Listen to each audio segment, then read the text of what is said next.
오늘 본문을 기록한 선지자는 이사야입니다. 이사야 선지자는 주전 8세기 때 인물입니다. 예수님을 기준으로 보면 예수님보다 약 700~800년 전에 활동하던 사람입니다. 그럼에도 불구하고 이 700~800년 후에 오실 예수 그리스도의 십자가를 너무나도 선명하게 바라보고 있습니다. 이사야 선지자가 700~800년이나 앞서서 예수님의 십자가를 그렇게 분명하게 바라보았다면 오늘날 우리는 이미 예수님께서 이 땅에 오셨다는 것, 그리고 십자가를 지시고 그 위에서 돌아가셨다는 것, 이 사실을 다 확인한 이후에 살아가고 있는 인생들입니다. 보지 못한 것들에 대해서도 마치 본 것처럼 이처럼 선명하게 말을 하고 있다면 본 것에 대해서 이미 역사적으로 증명이 된 이 일에 대해서 우리는 어떻게 해야 할까요? 이 한 주간 고난주간을 보내고 있습니다. 예수님의 십자가를 멀리서만 바라보지 말고 바로 우리 눈앞에 두고 볼 수 있기를 바랍니다. 이 거리감에 따라서 마음이 달라져요. 느끼는 게 다릅니다. 멀리 세워져 있는 십자가를 볼 때는 그저 저기 십자가가 있네라고 가볍게 보여질 수 있지만 내 눈앞에, 코앞에 십자가가 세워져 있다, 그걸 내가 보고 있다, 이건 벌써 느낌 자체가 다르지요. 고난주간 한 주간의 유익이 참 많이 있습니다.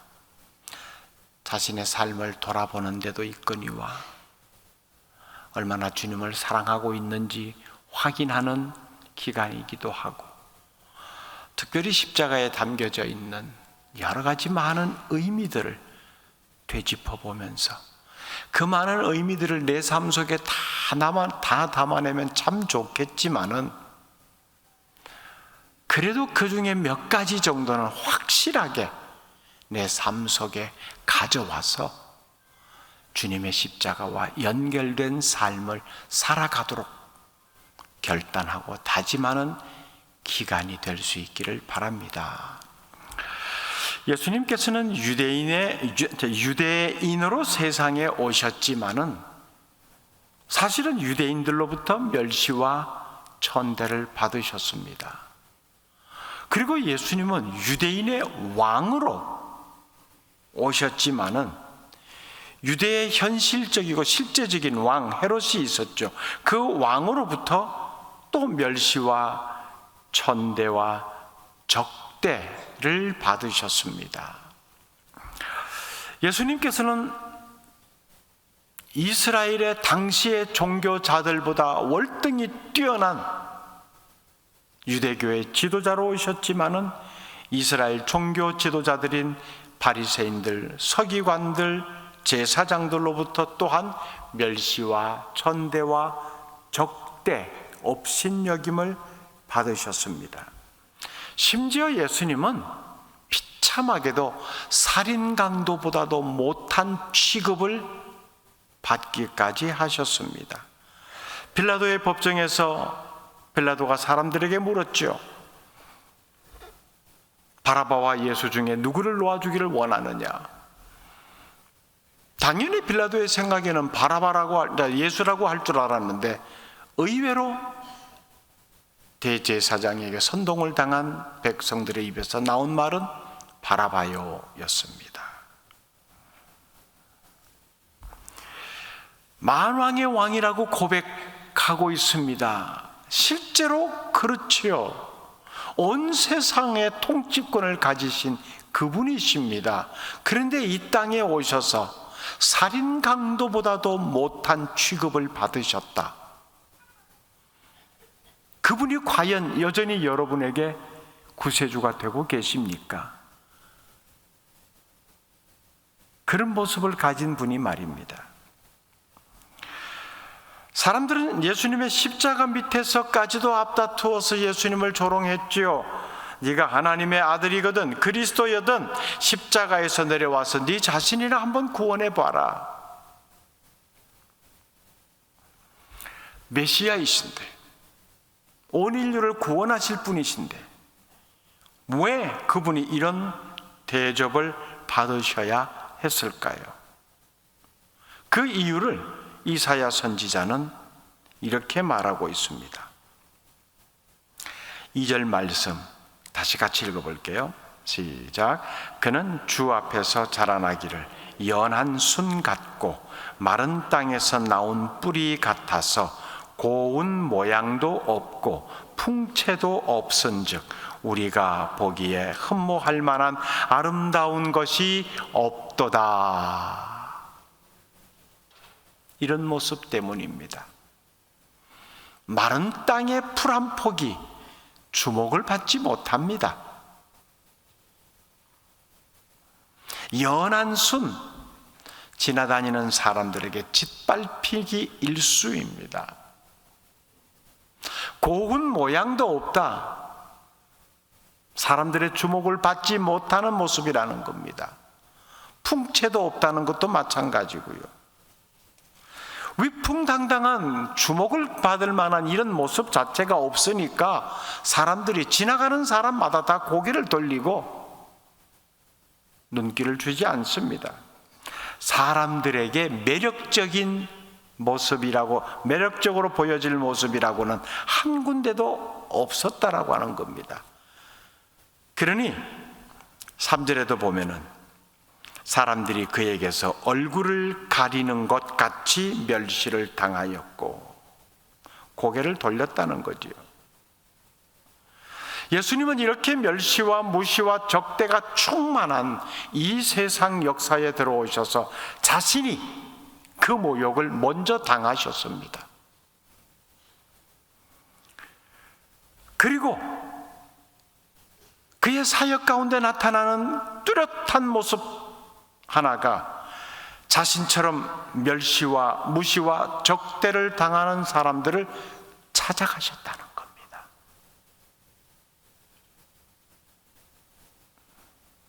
그들을 품고 그들에게 손을 내밀어 주셨습니다.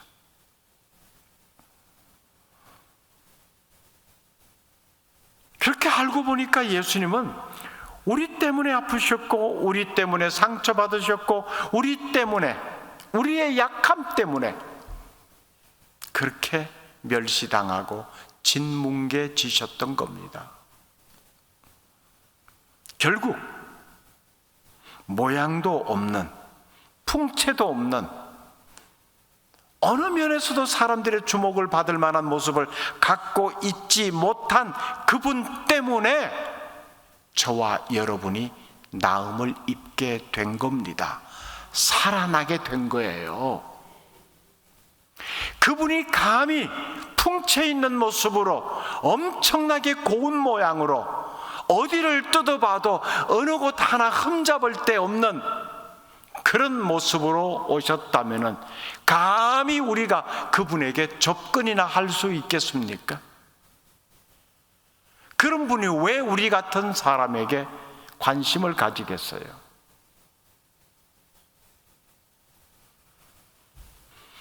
스스로 그렇게 멸시를 당하고 계셨기에 멸시당하는 자의 아픔을 아셨습니다. 스스로 모양 없는 모습을 가지고 계셨기에 모양 없이 살아가는 사람들이 얼마나 힘든가를 헤아리고 계셨습니다. 스스로 머리끝부터 발끝까지 연약한 모습, 투성이의 모습을 가지셨기에 우리의 연약함이 얼마나 힘든 것인가를 헤아리신 겁니다. 그래서 힘들지, 고통스럽지 찾아오신 거예요. 우리가 현실적으로 살아가다 보면은 때로는 남들에게서 멸시를 당하고 배신을 당하고 버림받을 때가 있습니다. 이유도 가지각색입니다. 배운 것이 없다고, 가진 것이 없다고, 못생겼다고. 그렇지요. 그러나 여러분, 그것 때문에 낙심하지 마십시오. 십자가에 달리신 예수 그리스도를 바라보면서 그분 앞으로 더 가까이 나오십시오. 유일하게 모양 없는 우리를 품어주실 분이 그분이십니다. 그분이 앞서서 이런 경험을 하셨기 때문이지요.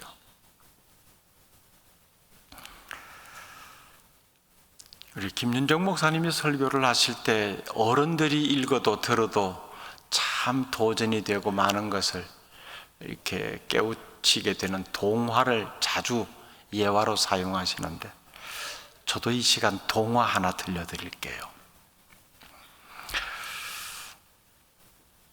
이현주 목사님이라고 하는 분이 동화를, 어른들이 읽으면 훨씬 더 좋은 동화를 많이 쓰신 분입니다. 그분의 작품 중에 미운 돌멩이라고 하는 동화가 있습니다. 길어서 다는 못 읽지만은 중간중간 생략하더라도 그분이 쓴 글 그대로 제가 읽어드릴게요. 나는 미운 돌멩이랍니다.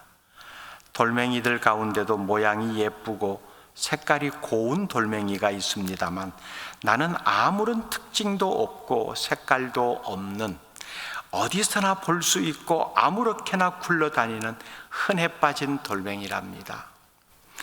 돌멩이로 태어나 모양이 예쁜들 무엇 하겠느냐고 생각하는 분들도 있겠습니다만 그렇지 않습니다.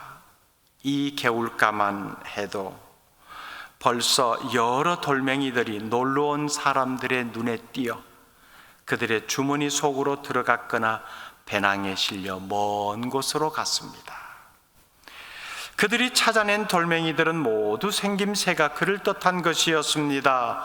기도하는 소녀, 촛대, 짐을 진 노인, 꼬리 없는 원숭이 등등으로 말입니다. 사람들은 찾아낸 돌멩이들에게 한 가지씩 이렇게 이름을 지어주고는 휘파람을 불었습니다.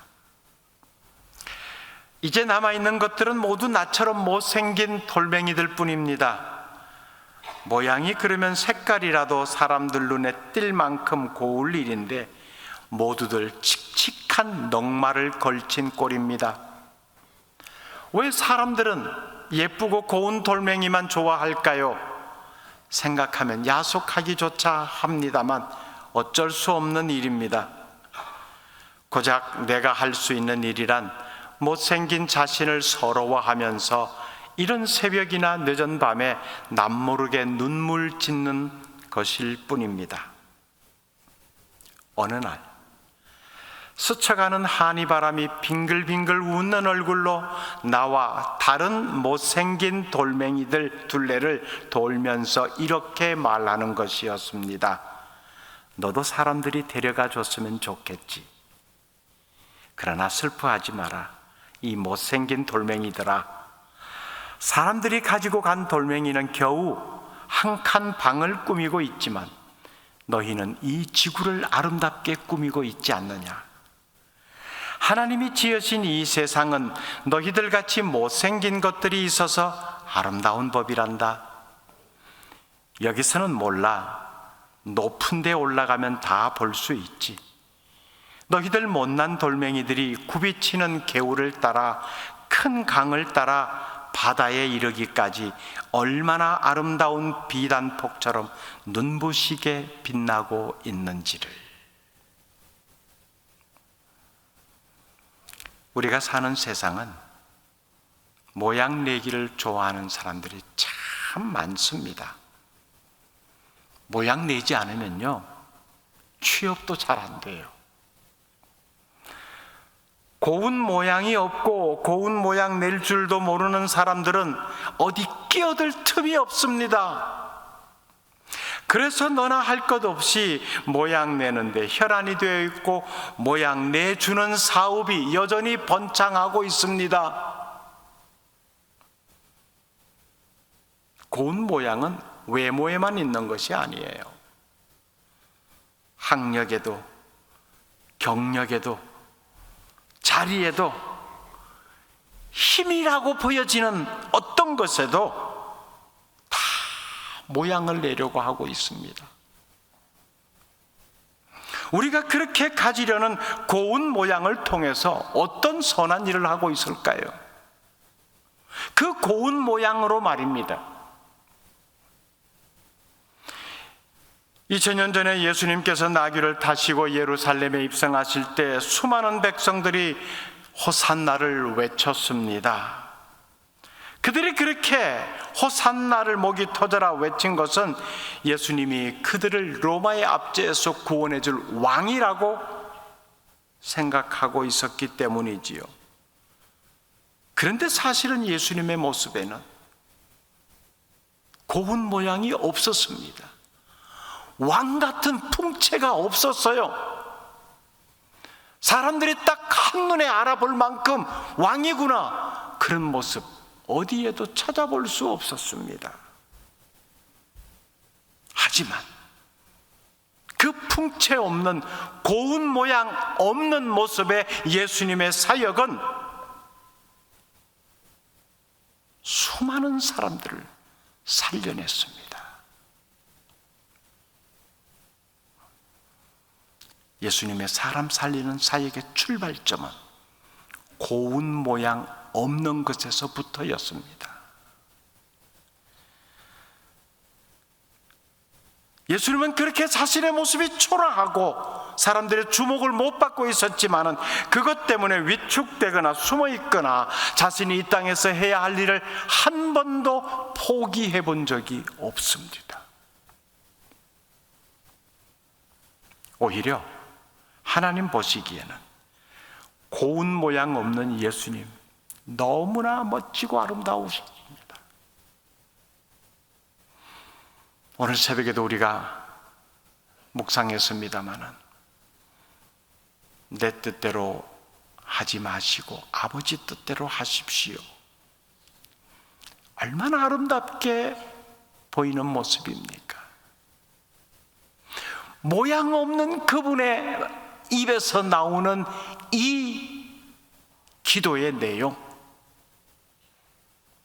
모양 있는 자의 모양 있는 문구가 아니라 모양 없는 자의 모양 없는 문장의 기도였지만은 그 기도의 위력은 대단했습니다.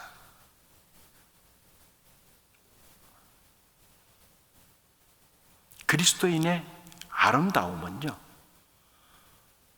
주님의 말씀에 순종하는 것에 있습니다. 그게 가장 아름다운 모습이에요.